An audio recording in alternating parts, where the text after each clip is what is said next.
GBS या आजारानं पुण्यात तर थैमान घातलाच होता, मात्र आता हाच GBS महाराष्ट्रात इतर जिल्ह्यांमध्ये सुद्धा पोहोचलेला आहे। नेमक्या कुठल्या कुठल्या शहरांमध्ये GBS या आजारानं प्रवास केलेला आहे, कुठे किती रुग्ण आहेत, ही सगळी आकडेवारी आणि याची कारणं आपण या व्हिडिओतनं समजून घेणार आहोत।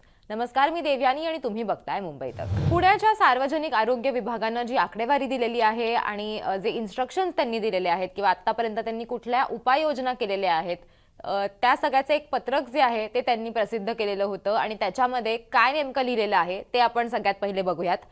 सगळ्यात आधी तर त्यांनी असं सांगितलेलं आहे, आजपर्यंत एकूण 140 संशयित रुग्ण सापडलेले आहेत। तसंच 4 संशयित रुग्णांचा मृत्यू जो आहे त्याची नोंद झालेली आहे। 98 याच्यातले जे रुग्ण आहेत ते GBSचे आहेत, म्हणून त्याचं जे निदान आहे ते झालेलं आहे ते निश्चित झालेलं आहे। म्हणजे 140 पैकी 98 रुग्ण जे आहेत त्यांना GBSच होता आणि त्याच्यामुळेच ते ॲडमिट झालेले होते किंवा ते रुग्णालयात दाखल झालेले होते। त्याच्यानंतर यापैकी 26 रुग्ण जे आहेत ते पुणे मनपा, 78 रुग्ण जे आहेत ते नव्यानं पुणे मनपा अंतर्गत समाविष्ट केलेल्या गावांमध्ये आहेत। त्याचबरोबर 15 रुग्ण जे आहेत ते पिंपरी चिंचवड मनपा आणि 10 रुग्ण जे आहेत ते पुणे ग्रामीण व 11 जे आहेत ते इतर जिल्ह्यातील आहेत, असं सुद्धा या पत्रकामध्ये लिहिलेलं आहे। त्यानंतर यापैकी जे 18 रुग्ण आहेत ते व्हेंटिलेटरवरती आहेत, असं सुद्धा याच्यामध्ये त्यांनी दिलेलं आहे। आता हे सगळे जे रुग्ण आहेत, म्हणजे हे जे 140 रुग्ण आहेत, याच्यातले जे रुग्ण आहेत ते कुठल्या वयोगटातील आहेत त्याची सुद्धा आकडेवारी किंवा त्याचं सुद्धा एक डिव्हिजन जे आहे ते त्यांनी दिलेलं आहे, तेही आपण समजून घेऊयात। 9 वर्षांपर्यंतचे जे मुलं आहेत ते साधारण 22 असे रुग्ण आहेत।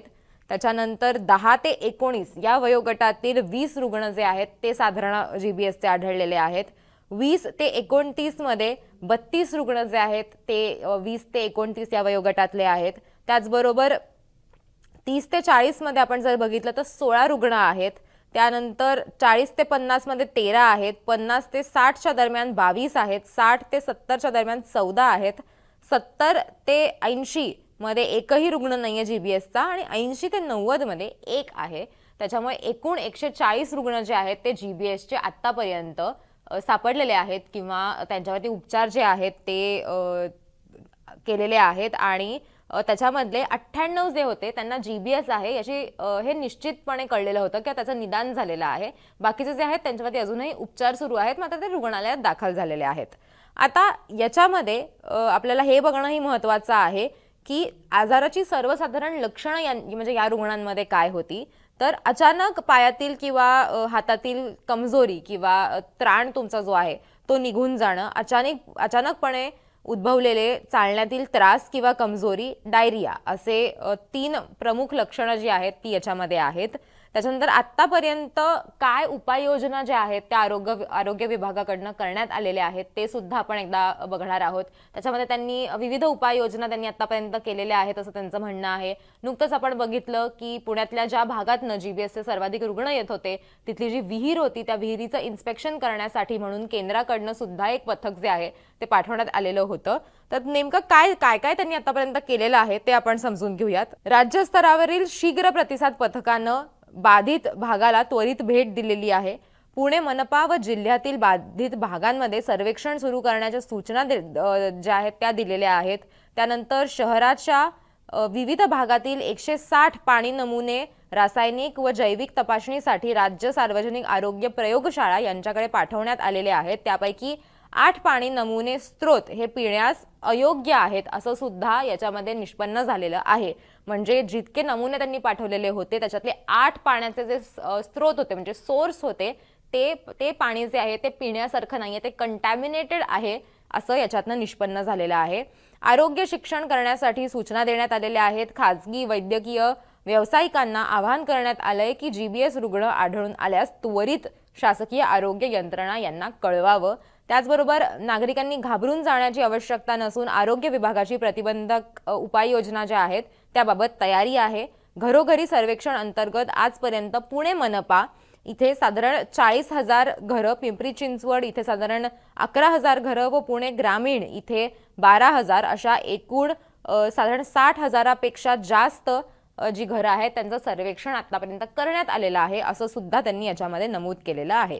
आता नागरिकांनी काळजी कशी घ्यावी हे सुद्धा त्यांनी याच्यामध्ये सांगितलेलं आहे. याच्या आधी सुद्धा त्यांचं एक पत्रक जे आहे ते आलेलं होतं, त्याच्यामध्ये सुद्धा त्यांनी काय काय करावं, कशी काळजी घ्यावी हे सांगितलेलं होतं. मात्र थोडक्यात आपण पुन्हा एकदा बघूयात. तर पिण्याचं पाणी दूषित राहणार नाही याची काळजी घेणं हे आवश्यक आहे. उदाहरण, पाणी उकळून पिणे हे त्याच्यावरचा एक पर्याय आहे. अन्न स्वच्छ आणि ताजं असावं, वैयक्तिक स्वच्छतेवर भर देण्यात यावा, शिळं अन्न आणि अर्धवट शिजलेलं अन्न खाऊ नये. त्याचबरोबर चिकन किंवा तुम्ही जर नॉन व्हेजिटेरियन असाल तर ते सुद्धा अन्न जे आहे ते तुम्ही नीट शिजवून मगच खावं असं याच्यात सांगण्यात आलेलं आहे. आता प्रश्न असा आहे की आतापर्यंत पुण्यात आपण बघितलेलं आहे की 140 एकूण म्हणजे जीबीएसचे जे रुग्ण आहेत ते आतापर्यंत जीबीएस त्यांना आहे किंवा असू शकतं म्हणून ते रुग्णालयात गेलेले होते. मात्र जीबीएस हा आता फक्त पुण्यातच थैमान घालत नाहीये, तर तो महाराष्ट्रातल्या इतर जिल्ह्यांमध्ये सुद्धा गेलेला आहे किंवा पसरलेला आहे. त्याच्यात कुठल्या कुठल्या जिल्ह्यांमध्ये तो गेलेला आहे ते आपण एकदा बघूयात.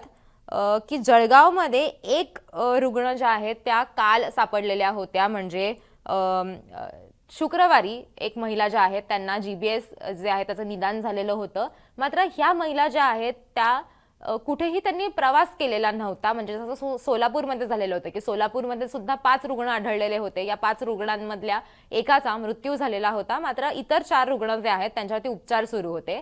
मात्र हे सगळे जे आहेत ते प्रवास करून आलेले रुग्ण होते. ते मुळात सोलापूरचे नव्हते, ते पुण्यात राहणारे होते आणि मग त्यांना तो जो संसर्ग होता जीबीएसचा तो झालेला होता.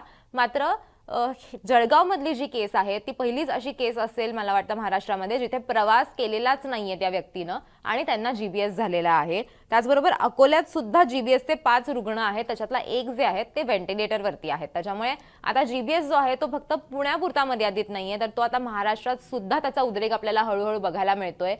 अशी ही माहिती समोर येते की आतापर्यंत कधीही एका वेळेला इतके जीबीएसचे रुग्ण समोर आलेले नव्हते. याच्या आधी जेव्हा जीबीएस ते अनेक रुग्ण एकाच वेळेला हॉस्पिटलमध्ये आलेले आहेत किंवा उपचारांसाठी आलेले आहेत तर तो आकडा सुद्धा साधारण 45 ते 50 पर्यंतचा होता. मात्र पहिल्यांदाच असं झालेलं आहे की इतके जास्त रुग्ण एकाच वेळेला जीबीएसचे आपल्याला बघायला मिळतात. त्याच्यामुळे एकंदरीतच सतर्कता बाळगणं आणि स्वतःची काळजी घेणं हे अत्यंत गरजेचं आहे. आणि त्याचबरोबर शुद्ध पाणी, स्वच्छ पाणी आणि स्वच्छ शिजलेलं अन्न या 2 गोष्टी जर तुम्ही केल्यात तर जीबीएसचा धोका जो आहे तो टळू शकतो असं तज्ज्ञांकडूनही सांगण्यात येत आहे. असेच सगळे अपडेट्स बघण्यासाठी मुंबई तक बघायला विसरू नका आणि तुम्ही जर अजून सबस्क्राईब केलं नसेल तर सबस्क्राईब करायलाही विसरू नका.